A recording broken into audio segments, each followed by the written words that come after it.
Hello and welcome to Some of My Friends Read Comics. We've got Vince. I think we could have more than a doctor-patient relationship.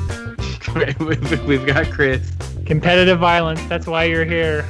And I'm Kia. Hello, welcome to the show. Today we are talking about the death of Superman. Oh my god, finally, it's January's our death month.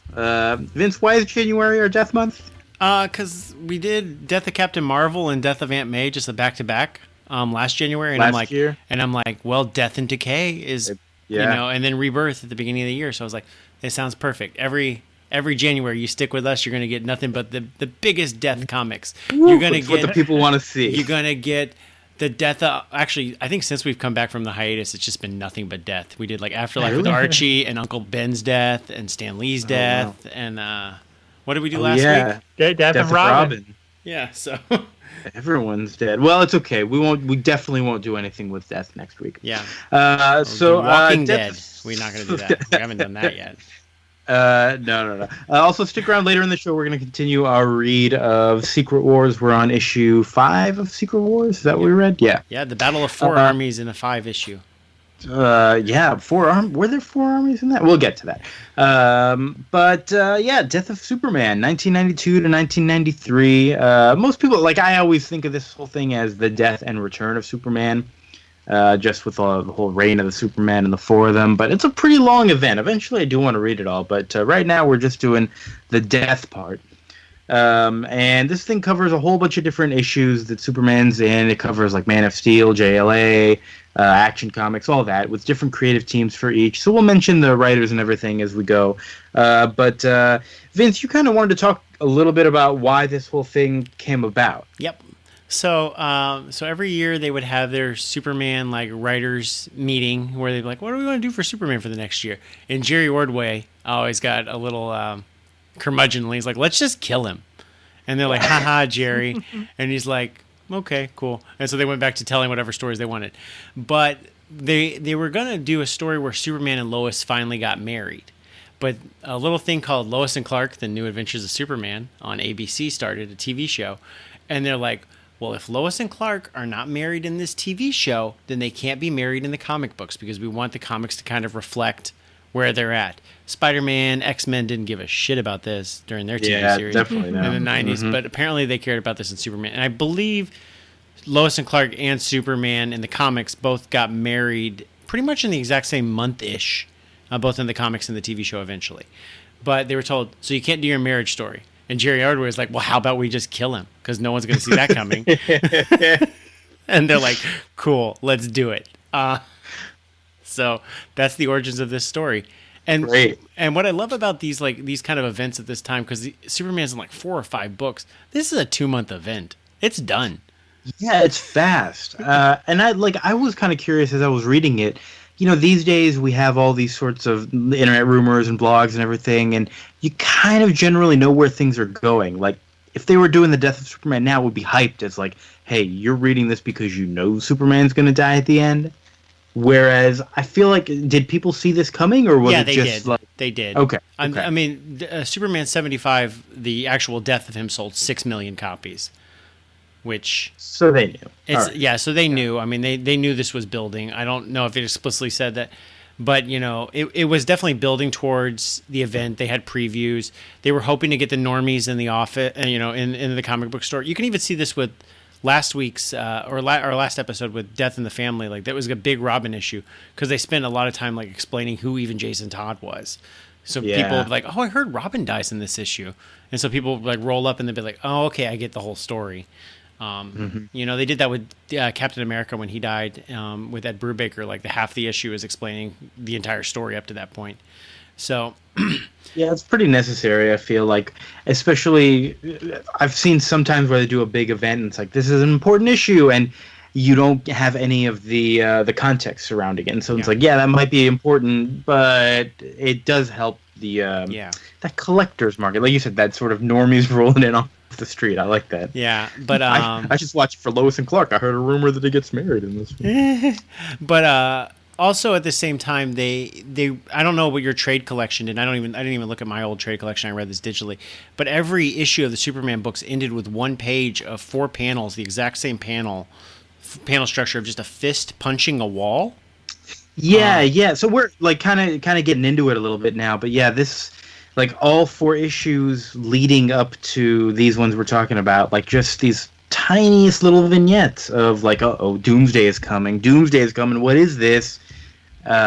Just to kind of like tease the event, which I think is like, I always like it when they do that. I know it reminds me of like these days with the end of the Marvel movies, the post-credit scenes, and a lot of people like to complain about that. I'm like, well, to me, it just kind of makes it feel more like a comic book. Like they would always end a story and then have a little teaser for the next story at the end, and it's like silly and fun, but it feels so comic booky to me, and so this like goes right along with that. Where, yeah, 24, the TV show, used to do that to the point where they would show like all 4 of their plot lines in split screen.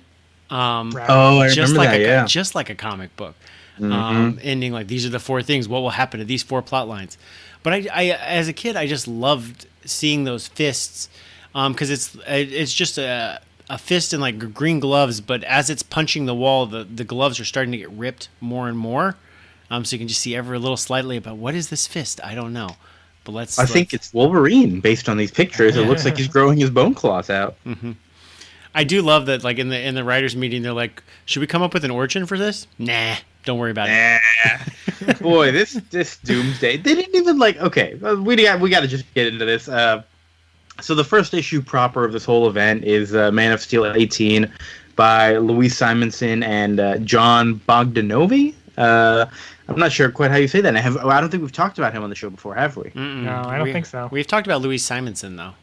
Yeah, definitely. I think she's the woman we've covered the most on this show. Is that's close? accurate? Her and Marie Severin. Yeah. But she did Power Pack, right? Mm-hmm. Yes. The writer for Power Pack. Yeah. I gotta say, I like their issues the best here in Man of Steel. There's something about them. I think my panels of the week come from both of the Man of Steel issues. It's just like, I don't know, kind of silly and fun. But the only really important stuff that happens here is that Doomsday escapes. He like sees a cute little bird, he crushes it, and so you're like, "Whoa, this guy's evil!" And like at the end of this issue, the Justice League gets word about some Doomsday attack. I will say this issue has almost nothing to do with Doomsday. It's my favorite issue that we read. It's my favorite issue. Yes. Because it's my favorite characterization of Superman. Like, there's this little like orphan kid who's like, Lois Lane gets kidnapped by these characters that do not matter. They're just monsters. They don't even like call them. They're just monsters who live underground in the sewers, and we call them monsters. And so this little orphan boy like paints, like he like tags a Superman symbol, and he's like, I hope this works.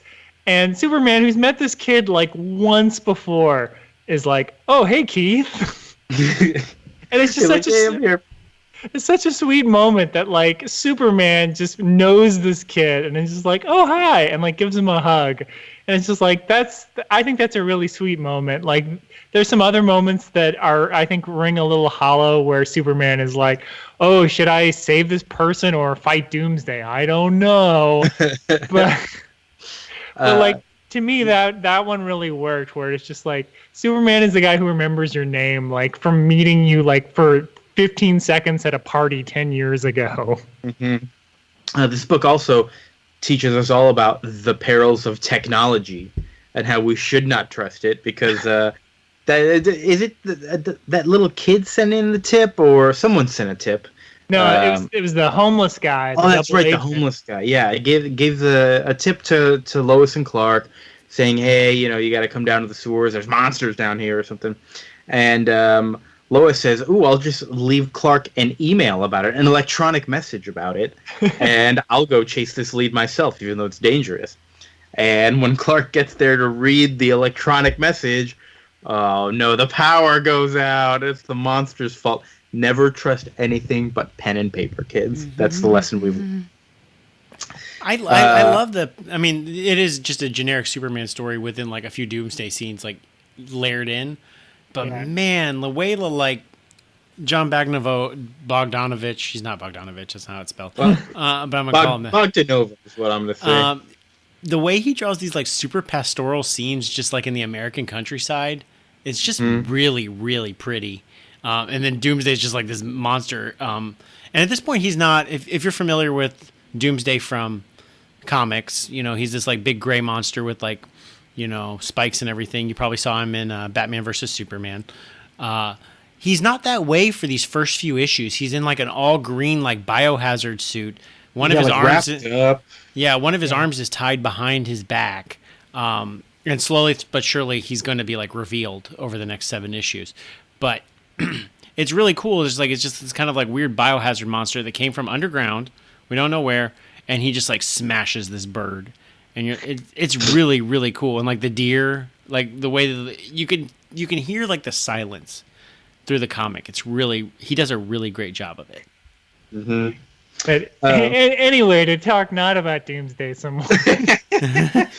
I also really like the character moment when Superman, because he's like, you know, obviously worried about Lois because like the monsters are like, oh yeah, that reporter. Well, we told that homeless guy to murder her. And so like Superman breaks through the wall and is like, if you hurt her, and Lois just like kicks him in the butt and is like, leave him alone. Like he's helping us. Yeah. He's a nice guy. He's the one who sent us the tip. Yeah, my favorite. And Superman's like, I don't know what you're talking about, but okay.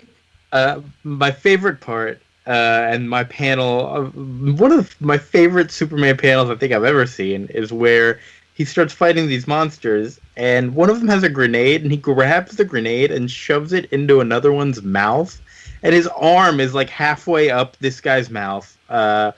He's like, this guy looks like the Thing with bones sticking out of his head.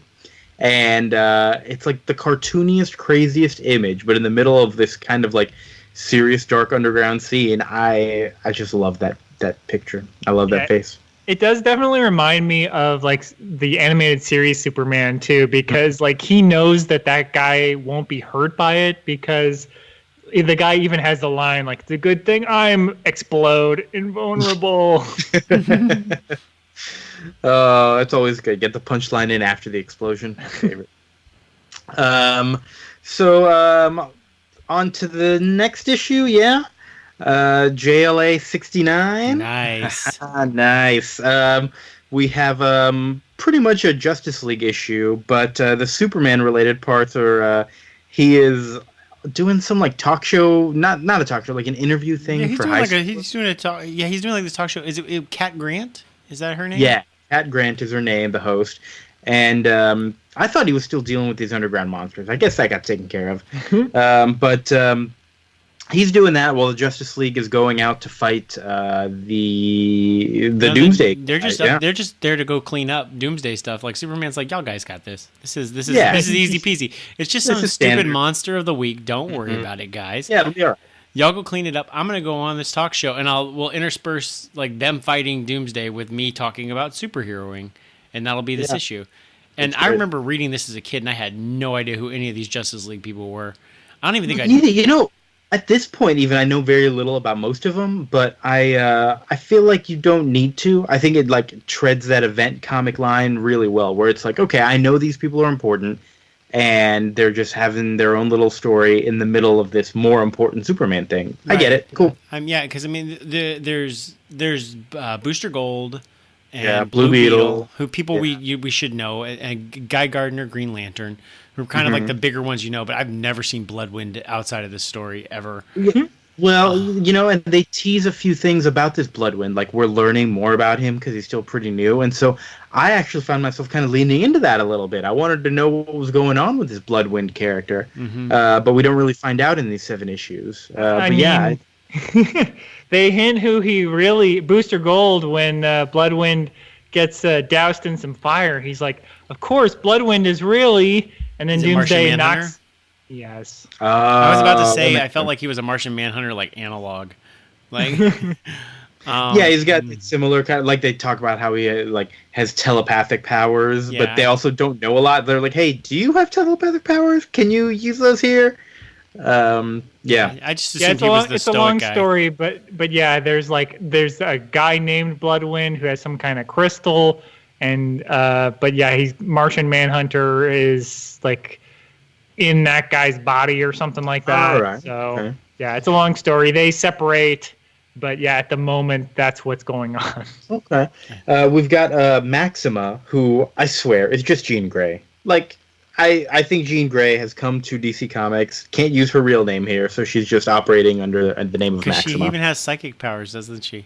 She has psychic power. She has red hair, green and yellow suit, which like I can't not see Jean Grey when I look at her. Yeah, I'm with I you. mean, she's like Maxima combined with like rogue powers, though. Yeah. She's got like some strength. She's a little bit of a hothead for sure.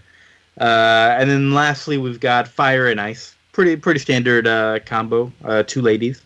And Guy Gardner, important to note, has recently lost his powers. They kind of touch on that in this interview with Superman, but he has some other powers. I don't know what's going on. He's not in the Green Lantern Corps anymore, but he's still got some other ring and some basic powers. They don't go into detail about them. Not super important. But the Justice League is getting pretty much destroyed. I also want to mention Doomsday is never actually named except by Booster Gold. It's like, hey, it's like Doomsday over here. And from that, the name just spreads like wildfire, and everyone's like, hey, that's a good name for this guy. Yeah, we're going to put this on the news. And everybody starts calling this guy Doomsday, which I don't feel like happens with villains that do have names that we just don't know yet. Like, do they just start calling him something and it sticks? That never happens. This kind of hack stuff starts, though, like in some of the movies, like Man of Steel, like he's never explicitly called Superman. I think Lois Lane just decides to call him a Superman, and then it just sticks also. You're right. It is just like Superman. Yeah. Oh, the opposite of Superman. We're just going to call him name, and it's going to stick. Well, in the original writer's room of this, they'd called the story like Doomsday for Superman, and then they're like, what's the villain's name? I don't know. Well, we got Doomsday for Superman written on the board. You want to just call him that? Okay, cool. Yep, great. Yeah. I mean, it'd be pretty embarrassing if if Booster Gold had named him like, I don't know, Boney McGee. Yeah. And then he killed Superman. Yeah, that's true. I mean, Hey, look at it's Boney also McGee. pretty loser-ish to go like, my name is Doomsday. Yeah, And it's he never like- even talked. He's just like a monster. Yeah. We don't He know sort of anything about says this guy. Metropolis, but that's about it. I kind of like, we'll go into this maybe more a little later. I like that Doomsday doesn't talk, has no origin, and he doesn't interact with anybody. He just fights. It's almost like he's a tornado. Like he's just, They mentioned that in the comic. They compare him to a tornado. yeah, he's just literally like a force of nature. Like you could just say it'd be the same as if Superman just died fighting a tornado. Like really and truly. Oh, that should happen. We forgot to mention this issue was written by Dan Jurgens, art by Rick Burchett. No, actually, art by I was gonna say art also by Dan Jurgens. Oh, did I miss that? That up? And finished art by Rick Burchett. Okay. Which we actually were talking about this before the air. Finished art, Chris. What is that? Well, I think that just means that like Dan Jurgens does the rough pencil work, and then Rick Burchett is doing the detail work on top of it. Mm-hmm. I mean, he was doing a lot, Dan Jurgens. He's a busy guy. He's also wrote and penciled the next issue. So yeah, he's the regular writer-artist for Superman. yeah. And he ended up doing the same for like Booster Gold in the mid 2000s. And he also had his own Spider book during the Clone Saga. So Sensational Spider-Man. and he did the main story for Superman or Action Comics 1000 last year. So big Superman artist. That's right. We talked about him. Yes. Okay, so they are Justice League is pretty much destroyed. Oh, we do also got to mention, like at this high school, there's some like shit kids who are like, this guy sucks. They should have gotten Guy Gardner. And I thought that was a funny line, and I'm very glad these characters come back later. We'll get to that. They come back in the next issue. That's mostly about them. Yeah, it is funny to see like kind of like punk little 90s like high school kids being like, I want the like edgy hero like Guy Gardner with the terrible bowl cut. Like that's who's cool to me. Green Day rules. Yeah. Also, like, Superman has some serious bags under his eyes in both this issue and the one we just read. But yeah, we're on to Superman 74 now. Superman just looks tired. Ice is trying to find Doomsday. We've got this like super asshole piece of shit high schooler come home. He sucks. He's terrible. He's like, "Hey mom, why is there any soda? We had a soda. Oh, you're taking care of this baby all day. No wonder dad left you." Jeez Louise. Like he escalated real quickly. So, like, super quickly. This guy sucks. And he's the worst. He's really the worst. This fight comes to his house, absolutely starts trashing the place. Yep. Ice is literally thrown through their house. Yeah. Superman shows up and like takes a punch from Doomsday, and this piece of shit kid is like, he was just too slow to move out of the way, I guess. Yeah, he's like Superman. I wish somebody cool like Batman was here to fight Doomsday. And then Guy Gardner shows up, and Guy Gardner, I guess, has like been beaten already. His face is like all swollen, and this kid's like, "Whoa, Guy Gardner is still going.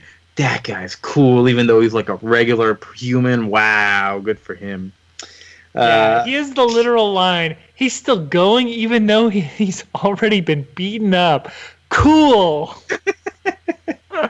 So this is like everything gets trashed around here. Everything's on fire. The house is burning down. The mom and the little baby are like trapped there. The shitty kid is in the middle of this fire, like, "Oh my god, I can't save everybody. Everyone else is passed out. Superman, I need your help." And Superman has meanwhile flown off to try and catch Doomsday.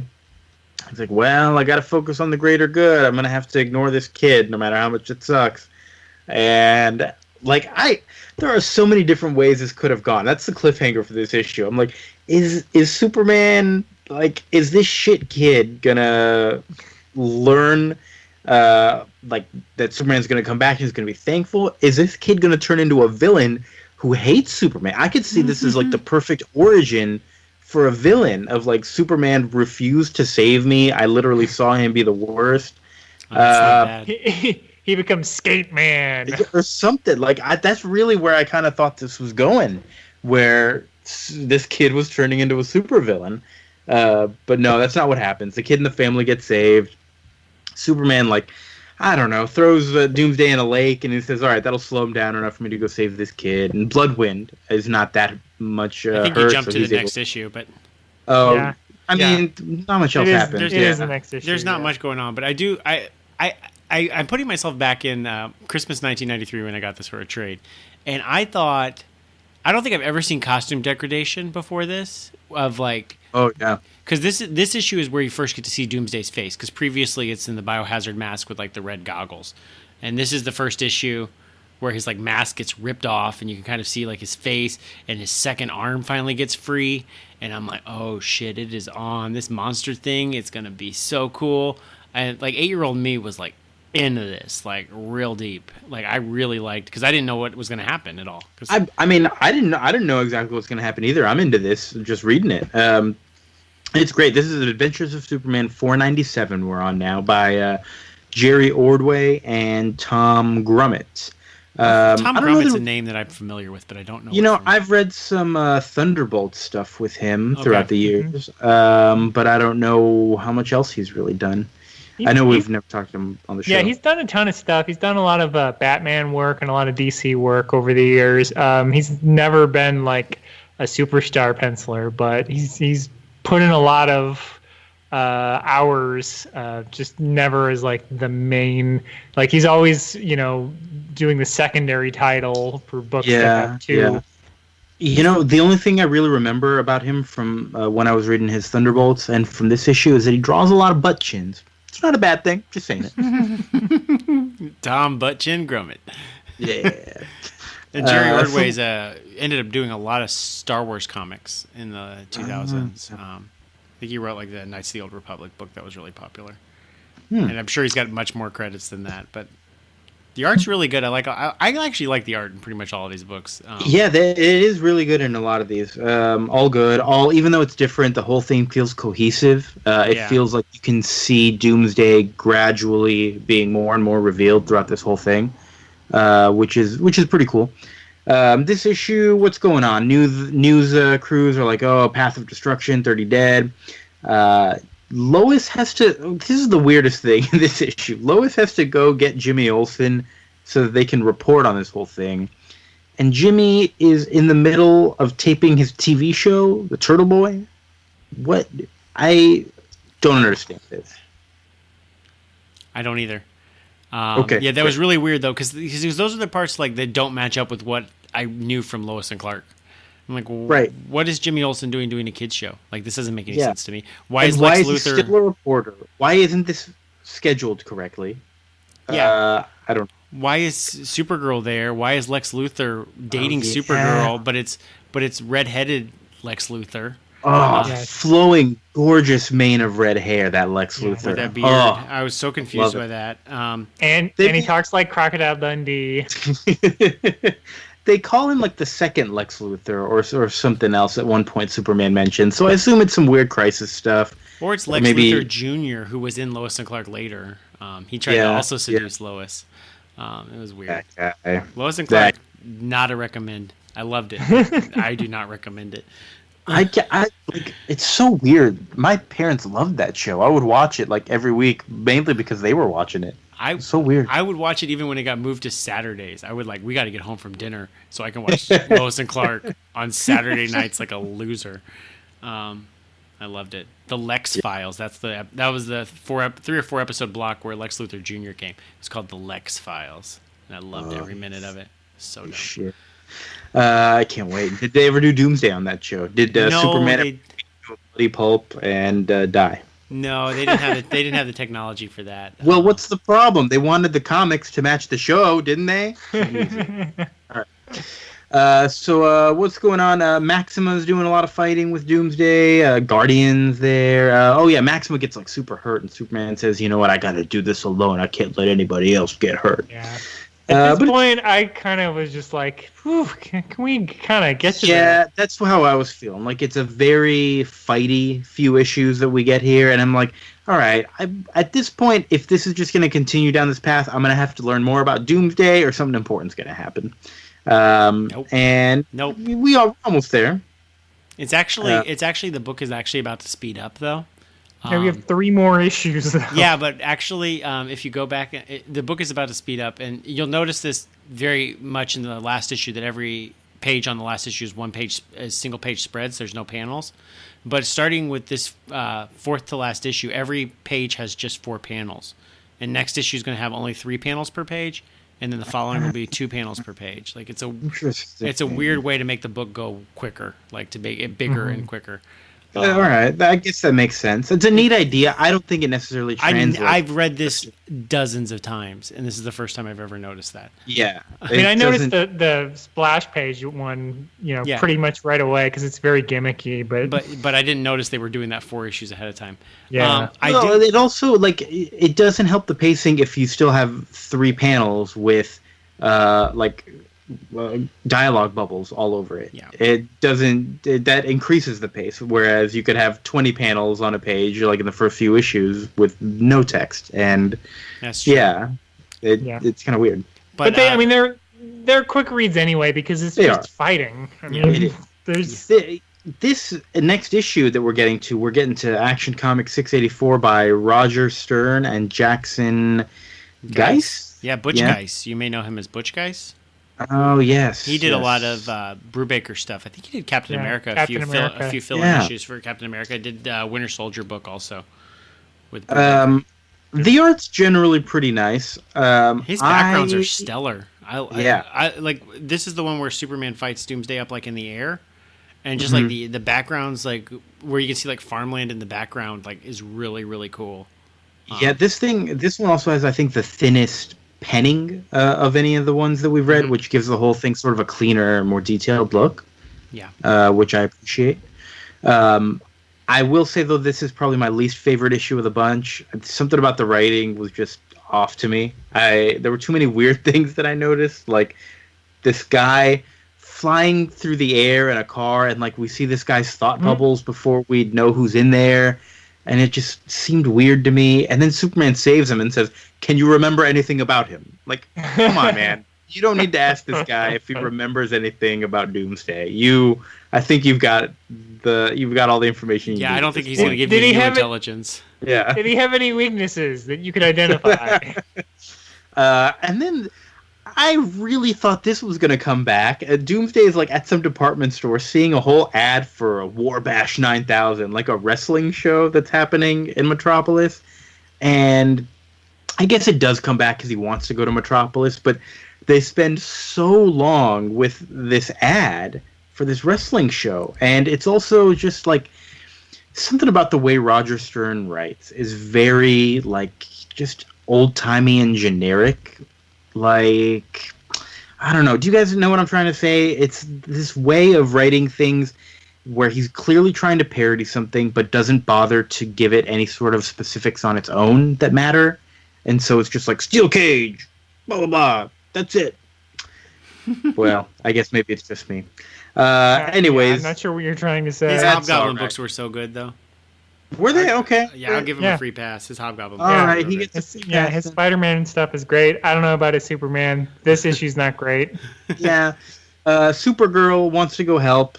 She's seeing the news, but I guess her boyfriend, Lex Luthor, says, no, you got to stay in Metropolis. The people here need you. And look, Superman can handle it. Even though Doomsday just blew up a Lexmark. Damn it. Oh, well. Lots and lots of fighting. Jimmy and Lois in a helicopter looking wobbly as fuck. Superman's getting all beat up. He lands in this Cadmus city made out of growing trees or something like that. The line that I remember most from everything, Superman going, "I'm too wasted." He wasn't fast enough because he was too wasted. But he's got to catch up. So let's keep on powering through.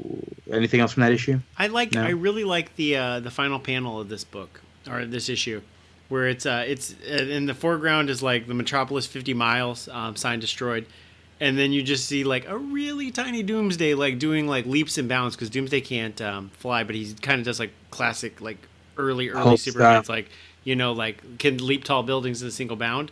Yeah, Hulk style is a good example also. So it's a really tiny little dot of Doomsday, bouncing across the countryside in the background. And I think it's a really cool image, I'm sure what they thought when they made it was, well, you're in the foreground and Doomsday's so far away, so you'll never be able to catch up to him before he gets to Metropolis. But it's just the way they decided to show, like, he's going to get there with the tiny image is really cool to me. I don't know why it stuck with me. I'm like, it's really cool.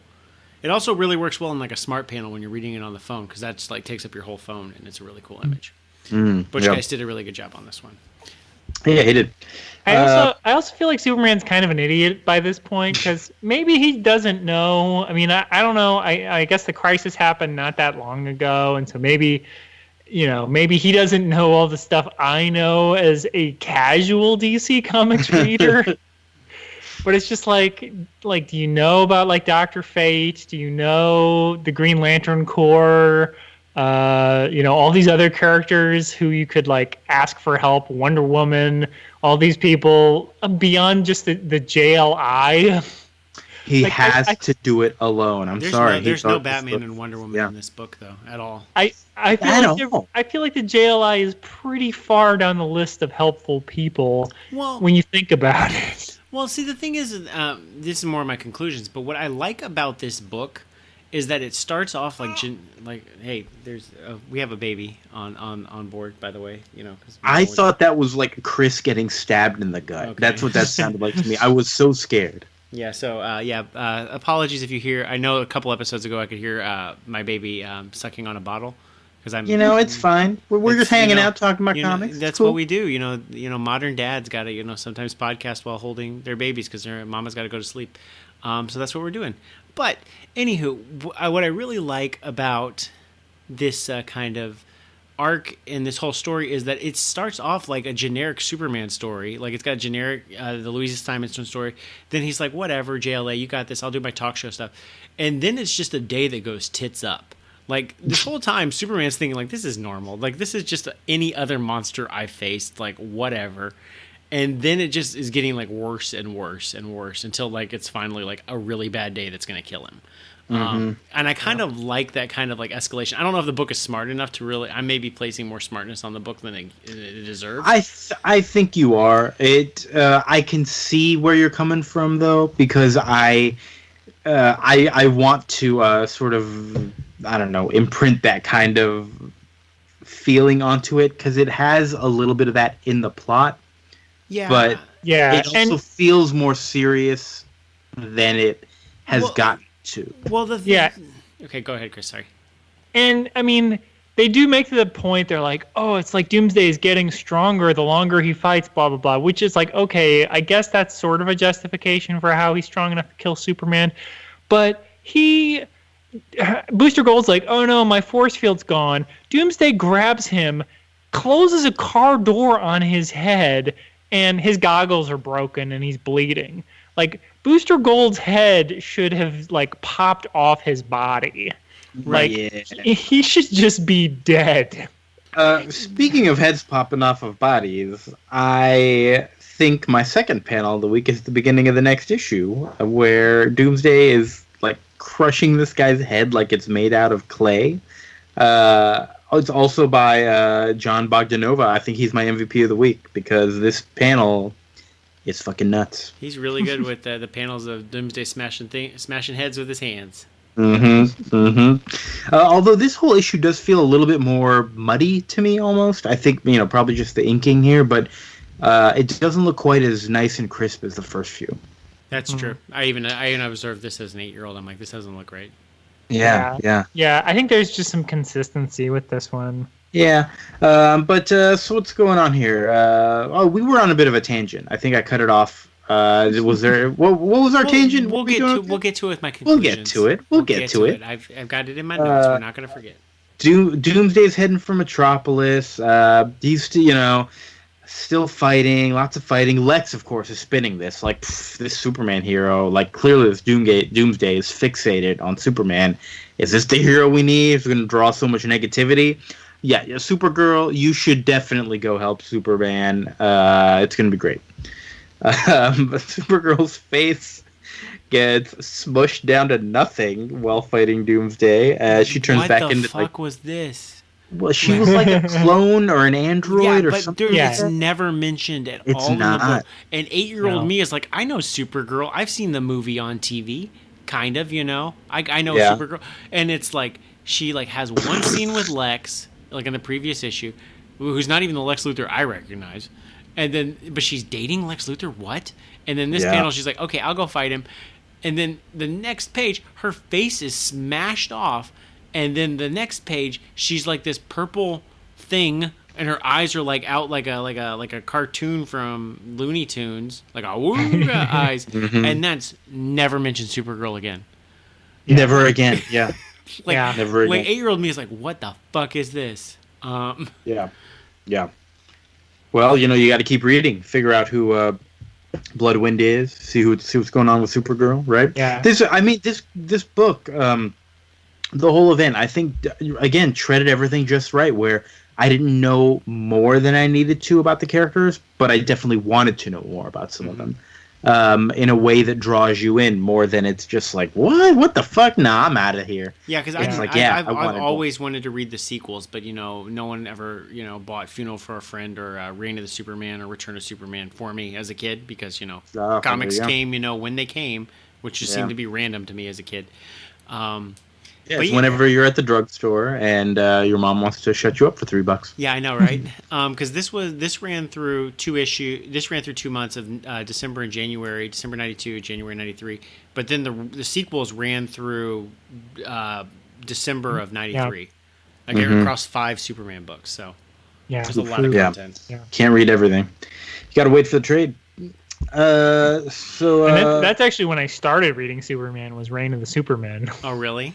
Yeah, I wasn't reading monthly Superman comics at all, but I was like, oh, there's new Superman, you say. Yeah, I feel like I've read some of the Superman stuff. I think my brother got into it at that point, which, like, he had them. I might as well read them, right? Superboy looks so cool, and that cyborg Superman design is so awesome.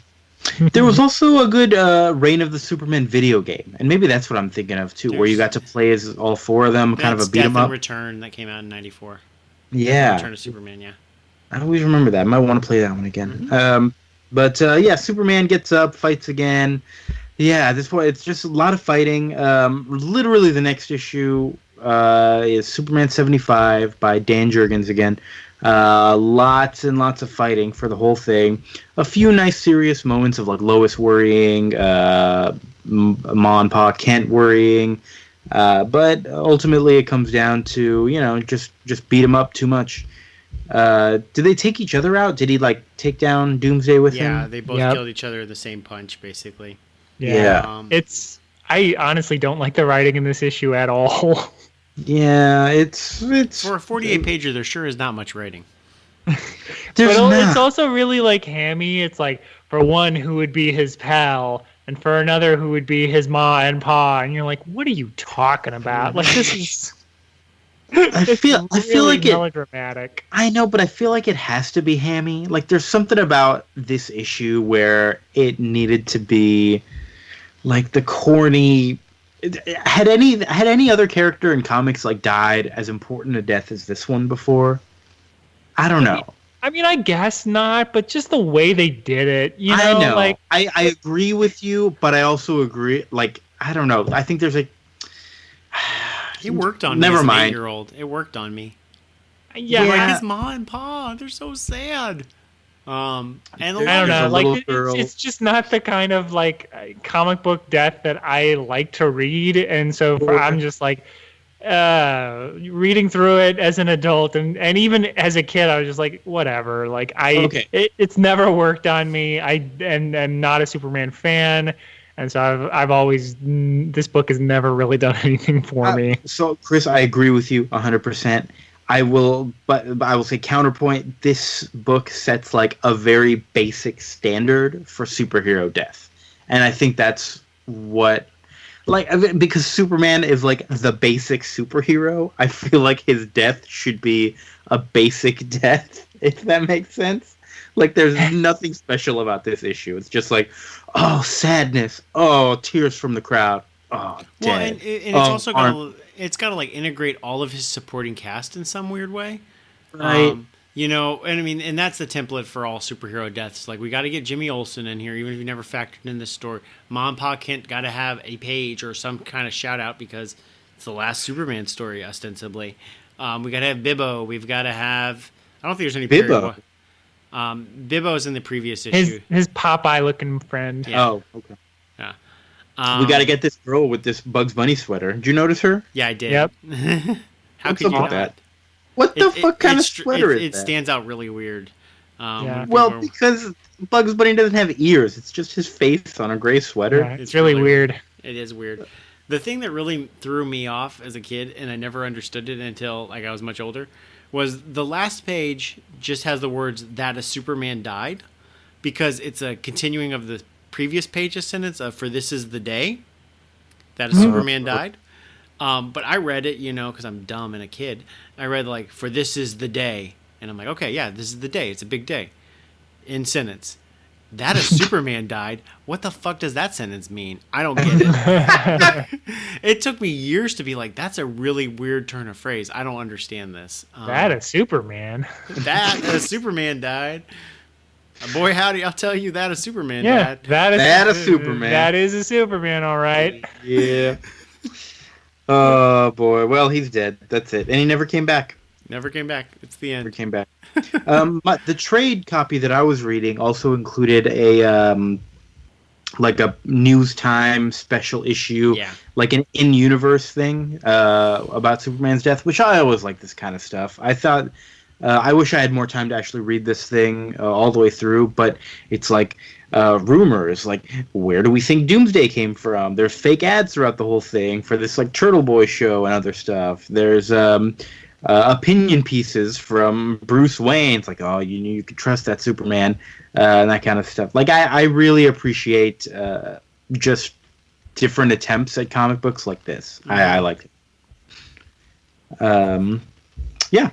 Vince, you were saying you also watched the Death of Superman movie, like an animated adaptation thing? Yeah, so what DC is doing is they release like several animated direct-to-video movies a year but some of them are like have a continuity between them. And this is the 12th. They've had 33 movies in the last like 10 years, but this is the 12th one with continuity. So it like references like a previous movie where they fought Apocalypse and stuff. And so it's got the same cast across every movie. Nathan Fillion plays Green Lantern. Rosario Dawson plays Wonder Woman. And they all, the thing I really don't like is they're all sporting the Jim Lee New 52 redesign. So everybody has that kind of like mock turtleneck. You know what I'm talking about? I don't. It's ugly. Don't look it up. It's great.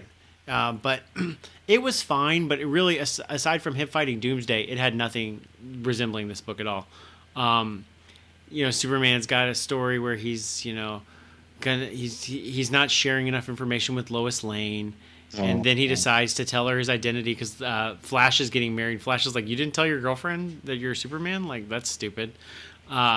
It's all right. It's fine. It's better than a lot of the DC animated films I've seen. And actually this week, the sequel, Reign of the Superman, is coming out. Like on video on demand, and it'll be out on Blu-ray and DVD at the end of January. But I remember hearing that one was pretty good. And it's on DC Universe if you have that online, so that's how I watched it. It's totally fine. It's not great, right. But it's totally fine. But it doesn't have anything to do with this, other than like Batman versus Superman.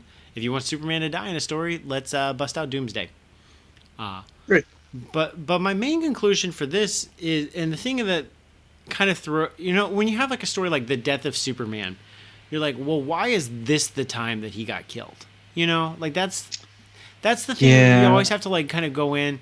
And like this is one of the first Superman books I read, and this is the first time I ever saw a superhero get killed. So like I wasn't like maybe as jaded, but like I watch superhero movies all the time, and I read comics, and I don't necessarily understand like why is this the one time he was gotten, and all the other times like this fight is just like, well, instead on the last page, instead of him dying, he just like manages to flip the script because that's how scripts work, and suddenly he triumphs and the bad guy loses. Like why is this the time? And I think. Personally, for me, this book still works for me, and I think it does a really good job of having that arc of just showing that Doomsday ends up like Superman underestimates him, and then like it's just a bad day, and Superman gets beaten. But also like I also was like, nothing hurts Superman, and I don't have any reason other than kryptonite. Like, so why is Doomsday so strong that he could do this? Like, and I don't know if that was ever really like laid out for me compared to like Darkseid or any other dude who's got punching abilities. Yeah, I read the Wikipedia.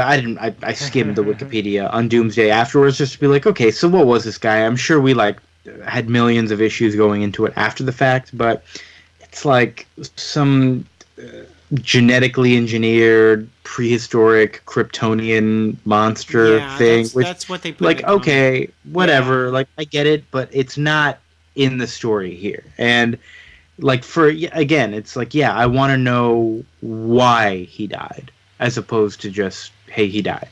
Like, there is no why in this book, which is I don't what's think there missing. can be anything satisfying for Superman who's got like a 70-year history or 60-year history up to this point that could say like why this is the one that got him, that killed him. Do you know what I'm saying? Like, I don't know if there's anything that can be satisfying for that. I don't know. Like, I was almost like, because I didn't know what Doomsday was going into it. I've never like thought to follow up on it. I thought maybe it was going to be like, okay, somebody like almost like a dude in a shadow kind of thing, where it's like, and I was the one who made him at the very end, and I've got you, and I did it. And sure, maybe we'll learn about it later, but at least like a glimpse of, okay, now we're going to learn more, and not, oh, this thing is dead, and they're both dead, and that's it. Yeah, I thought we were going to get some glimmer of, we're going to learn more about it later. Chris, I think you were juxtaposing to me when we were texting earlier today about like Bane and Batman Nightfall. Mm-hmm. Yeah, I just think, because Nightfall was, I think, a year later, and I think Nightfall is a much better story because, it's a little more padded. But Bane is introduced as like, yeah, he's going to be the guy that beats Batman. But you know who he is, and like he has a plan to beat Batman, and so it's very deliberate, like it's set up, and I guess it's also, I think it's a better story too, in that they the way they take Batman off the table isn't as much of a cheap way, in that they don't say he's dead and then oh, he's back a year later. Yeah, it's just like his back's broken and he can't be Batman for a while. Yeah, I mean, it's just like, obviously he's going to come back when Bane just breaks his back. It's like, that's not going to stop him. But Bane has just a plan, and, he is able to deduce that, like, well, Bruce Wayne is, like, on my short list of guys that could be Batman. And, he's able to figure out, who Batman probably is. And then, basically work through, and then, do something instead of just overpower Superman, which I feel like that's not, what I like about Superman in that first story isn't like, oh, he's got good superpowers. It's that he's a good guy. And that, All-Star Superman, I think that's a great Superman story, not because, oh, he's got superpowers. The great, twist in All-Star Superman is that he beats Lex Luthor without his powers, that he basically just talks to him until his powers comes back. That he's, the fact that he's a good guy is, the real, superpower. Yeah. And so the fact that he basically just punches Doomsday for 6 issues. Yeah, because there's nothing to talk to there. Yeah, it's just kind of like, that doesn't really do it for me. The other kind of weird thing, I will say, I did enjoy reading these regardless. Like, it certainly could have been a lot better, but I enjoyed them. The weirdest thing for me in the actual death is that there wasn't like a singular moment of death. Like, he just wore himself out while fighting Doomsday and then was alive for a little while until he passed out and died. And, like, we're already talking about him as if he's dead before that moment of his death happens. And that felt a little weird to me as well. Like, it was, I don't know, also not satisfying in that moment. I don't know. No, I'm with you. I still think it works, though. I kind of like the idea that there's not, I mean, I like the idea of the plan, and I like the idea of, like, having, like, motivation. I also think it's really weird, and for some reason it works for me, that there's no motivation for Doomsday. Like, it's so, like, counterintuitive. It doesn't make any sense, but I really like it. And I think it appropriately builds, because the story starts off, like, in farmland in very pastoral America and carries over a lot of locations. So it feels like it's a fight that's been going on for at least, like, a long time. It's not like, like a Dragon Ball Z fight that's just, like, in one location the same time the whole time, Yeah. Like, it at least carries from, like, the farmland to that Cadmus place with the trees to the supermarket to eventually Metropolis. And I like that build. Right. But, I mean, I do think as a fight, it's effective. You know, like, it's, if this was just, a movie that was a hour-long fight, I would think it was a cool fight. Yeah. But, yeah, I do wish there was a little bit more to it. I wish there was, something for Lois Lane or, the Professor Hill or someone to do something, even if it isn't effective. Yeah, the first few issues, I think, did such a good job of giving other people things to do and not having the story be just about Doomsday that I think I was a little disappointed when the story was just about Doomsday. Mm-hmm. I can see that. Yeah. So, I think we've said all there is to say about this. So, yeah, but we always have this segment, but we haven't done it in a while. Is will we keep reading? Do you want to read Funeral for a Friend? Yeah, I mean, I feel like I want to eventually on the show do that and the whole Reign of the Superman thing. I don't think I would need to read it on my own. I feel like by this point, all the interest I had going into it, I lost. I do want to read more about this Supergirl, and I do want to read more about, what else did I say was interesting? This Bloodwind guy. I want to know what his deal is. I did not know it was Martian Manhunter. So now that I know, I guess I'm done and I don't need to read it.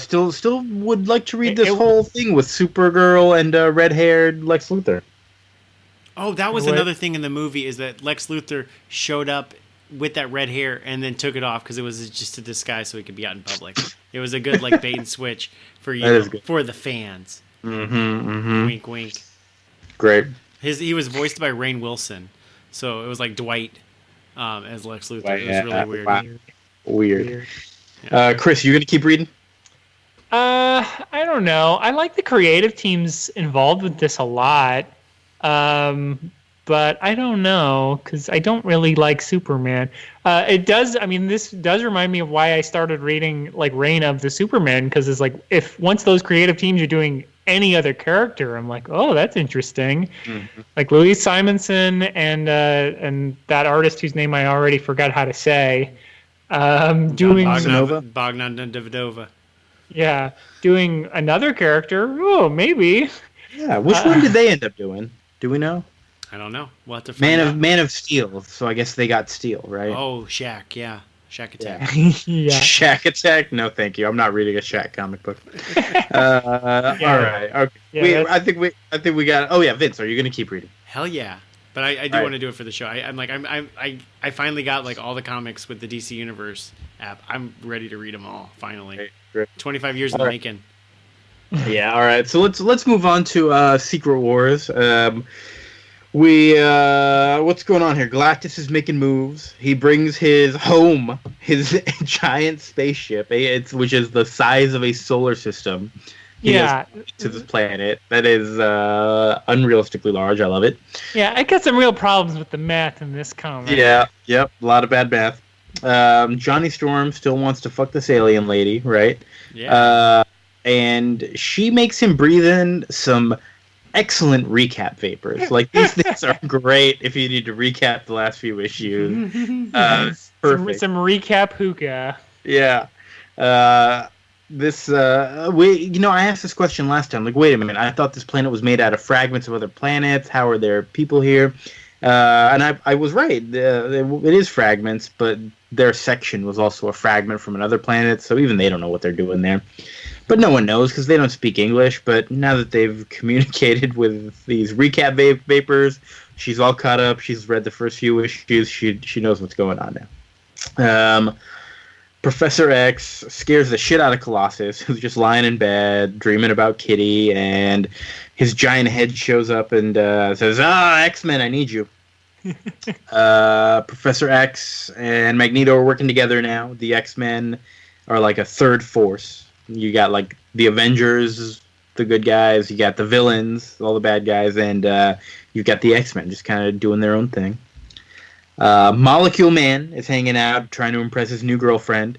It's turned him into a real bit of an asshole. But, those other villains are assholes, too. They kind of deserve it. I'm going to go through this thing real fast. What are you going to say? I love that scene where, was it Pile Driver, one of the Wrecking Crew? Yeah. Challenges or calls Molecule Man a nerd and thinks the Wrecking Crew is going to have his back. And they don't. They're like, yeah, we're out of here. And they all turn their backs comically on him. Good stuff. So that he can get his ass kicked by the Molecule Man. Mm-hmm. Molecule Man, way too many powers. This guy's too strong. But I guess that's kind of what the story is about. Like, he just doesn't realize how he should be using his powers, except to impress his new lady. Speaking of new ladies, Enchantress tries to seduce Dr. Doom, but he's not having it. He's not into that. Galactus is weird as hell. I love these weird close-up faces of Galactus that kind of very clearly make it look like a large human with a weird hat on, and it's so bizarre to me. Like, what the hell? What is Galactus? I want to read some Galactus origin stuff and figure out what this guy is. Can we do that for the show at some point? Let's put that on the list. You really don't. It's stupid. Okay, never mind. Let's take that off the list. Great. Colossus. There's like a big fight with the good guys and the X-Men versus the bad guys. I don't remember how this fight started or why it's going on, but everybody's fighting. It's Battle World, right? Galactus launches a robot at the heroes. Colossus gets pretty injured, and Professor X says, "No, we got to leave him behind. We got to stay at Third Force. Plus, the Avengers are good guys; they'll take care of him." Iron Man, like Human Torch, is like, "Can we even help him? He's a mutant, And Iron Man calls Human Torch out for all his racism. It's like, boy, good thing he's not black, eh? And I'm glad they are. I feel like that's the first time I've maybe seen them super overtly. Okay, never mind. It's always overt with like the racism analogies with the X-Men, but like that might be the most overt I've ever seen. Yeah. It's also insane that he's just like, I don't know if it would help mutants or another species. It's like, what are you talking about, dude? They're like, calm down. Don't be such a jerk. Human Torch voted for Trump for sure. Doom is monologuing, and he finds something. What is it? Well, Doom again to focus on bad math. Doom, while Galactus like looks down at Reed Richards for half a second, Doom launches himself 30 million miles to Galactus's spaceship. It's a lot of million miles. That's a third of the way from Earth to the sun. Boy, so many million miles. So many million miles. Vince, are you still there? Yep, I'm still here. Okay, great. You had a lot to say about the last issue. Less to say about this one. I don't have this book. Just kind of like I don't know what's going on anymore. Compared to the first four, this is the first one of Secret Wars 5 that I was a little less into. It just kind of was like, just kind of going, and I was like, all right. Yeah, I mean, the only thing that was weird was that like Johnny Storm was like, I don't see how she's going to be able to help. This doctor's going to be able to help Colossus. He's a mutant, not a human. I'm like, this bitch is an alien. Like, how did she help you with your superpowers? She healed you, but she can't heal a mutant? Come on, Johnny. Yeah. Yeah. You don't even know what she is. Maybe she's a mutant, huh? You ever think of that, Johnny? No, because you only think about yourself. Yeah, exactly. This piece of shit. John, you know what? I bet that little high schooler from that first thing, born in the fire of his burning down house, turns into the Human Torch. That's the story right there. That's the story. Shitty kid. All right. Secret Wars 5. This was, I think, the first disappointing issue for me. Whatever. We'll get back to the good stuff, I'm sure. Yeah. Just slow down a little. Yeah, the art's still fine, but yeah, there's just not a whole lot going on, and the heroes. I mean, there's a lot more focus on the X-Men and the villains. The heroes don't really do anything. And again, I think by this point, I was assuming there was going to be some kind of like a trick with regards to like, Professor X and Magneto aren't really going to team up, and now they're just like teamed up, and I say, oh, okay, well, No. All right, cool, I guess. Nope, they're on the same side. And everyone feels, all the villains really need to just stick together. There's way too much every man for himself kind of stuff going on, but I guess that's to be expected with villains. They're mean. They're bad. Well, I think that's it for this episode. What are we doing next time? Oh no. I thought we decided we weren't going to do any death. You guys. Yeah, well, I thought that we were going to be out of January, and their next episode is January 30th. January 30th. That means it's got to be more death. More death. All right.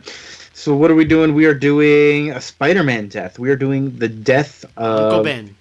No, no. Aunt May. We did that one already for sure. We've done both of those. Yeah. We're doing Death of Jean DeWolff. Who? She's a cop. That was his friend. She's in the Ultimate books, I think, right? I think maybe I do remember her. She basically is. I have never read a Jean DeWolff book in modern Spider-Man, but I assume she's like Yuri Watanabe from the Spider-Man book or from the Spider-Man video game. Okay. So it feels a similar role. Is that wrong? I think that's correct, and that Okay. His cop friend. His cop friend. All right. Not George Stacy. Yeah, not George Stacy. Another cop friend. Who's dead. Yeah. Oh, spoiler. Okay. So this was in Peter Parker, The Spectacular Spider-Man, issues 107 through 110 by Peter David, art by Rich Buckler. What year was this? Like mid-90s? No, this was in the 80s. 80s? Peter David was writing way back when? I think this may be like the book that put him on the map. Yeah, this was, I think, if not his first noticed Marvel stuff. Okay. Yeah, it's supposed to be pretty good from what we hear. Peter David's, of course, from X Factor and Spider-Man 2099. Yeah, I always have liked Peter David's stuff. We haven't talked about him on the show. Well, we've talked about him, but we've never done his stuff on the show, right? Ever? Yeah. We definitely have never done one of his books yet. Okay. Did he do the Sentry or is that Paul Jenkins? I always got them confused. Yeah, that's Paul Jenkins. Paul Jenkins, yeah. But yeah, he did the Hulk, Captain Marvel. Okay. Yeah, Peter David had a pretty iconic run on the Hulk as well, which I haven't read a ton of Hulk. I'd be interested in reading his Hulk stuff at some point too, maybe. But yeah, we'll do Death of Jean DeWolff. It's a very French name. Jean. You can say could it. Be Jean. Yeah, It could be George. We don't know. Like characters she is named a- Jean don't have a great track record in the Marvel universe. This is true. DeWolff sounds fishy to me. That's all I got. All right, we better end this episode. Wolf sounds fishy. That's funny. Wolf. I don't. All right. Bye, everyone. Vince, thank you so much for being here. You're welcome. Chris, thank you so much. Yeah, you're also welcome. Thank you. I didn't specify it. Thank you. Thank you for being here.